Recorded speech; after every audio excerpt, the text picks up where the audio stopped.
Hey, Rockstars, welcome to the Retail Leasing Playbook podcast. This podcast is an analysis or a discussion of all of the chapters in my book, the Retail Leasing Playbook. We do chapter by chapter each week, and sometimes if the chapters are short, we do a couple chapters. Today, we will discuss chapter 32, Forget the Pitch, instead work on small talk. So I hate the word pitch. I do sometimes say it. I need to come up with another word that more aptly describes the presentation of what you're selling, i.e. our shopping centers, to the retailers and the entrepreneurs, because I just hate that word pitch. When I hear the word pitch, I think of slimy salesperson, and certainly that's not us.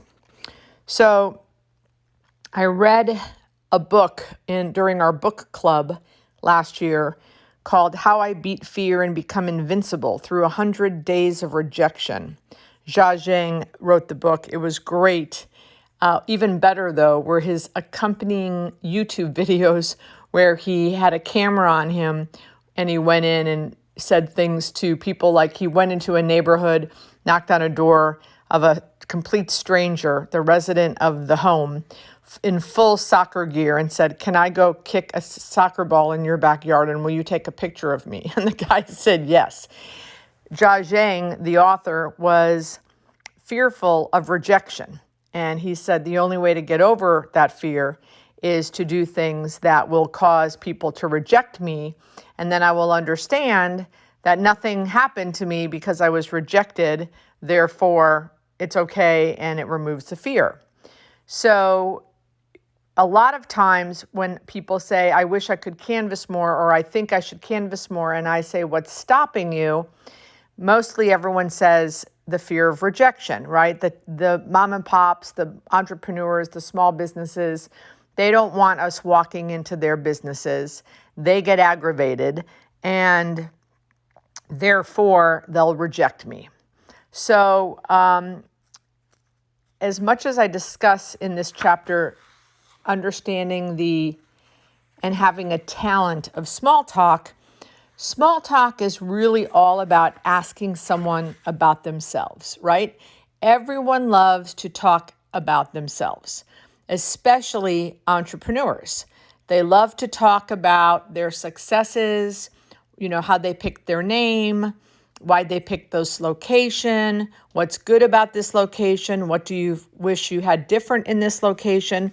And that's the kind of small talk that I like to engage in. I also like to talk about if I see something in their store, whether they're a Miami Hurricane or, Ohio Buckeye, or maybe they have a bunch of trophies in their store. Maybe they're a marathon runner, be observant and say, or a golf trophy, and then connect the dots. Like I could say to people, oh, my son plays golf.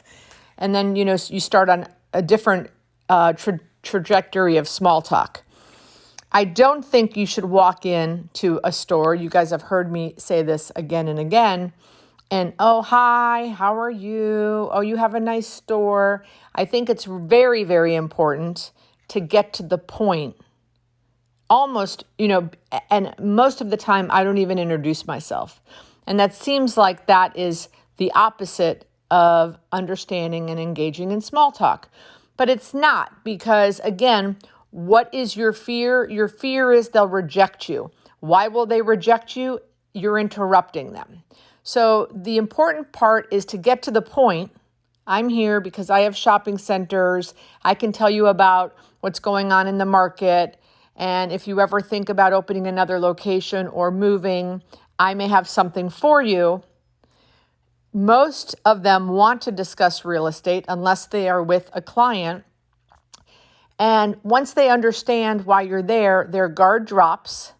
And now you launch into the small talk. So, how long have you been here? I love your name. That's very interesting. Or the design of this store is beautiful. Did you do it? That's when you can kind of go back, take a step back, and start the connections through small talk. Practicing small talk is pretty easy, right? We've got to talk to everyone. I tell my 17-year-old who is not, I've got two boys, a 19-year-old and a 17-year-old. The 19-year-old has no problem. He's a social butterfly. He'll talk to a fly on the wall. The 17-year-old, not so much. He'd prefer not to talk to anyone if possible, except in some, certain moments. So we practice. I have him practice because being able to have small talk with strangers is an important talent in life.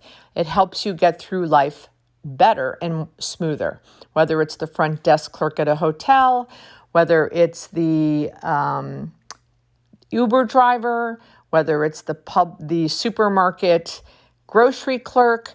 You need to have a talent when you're in sales of being able to have small talk.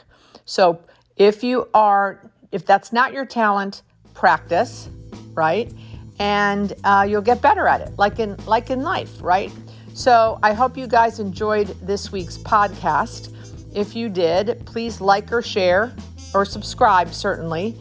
And I look forward to talking to you next week.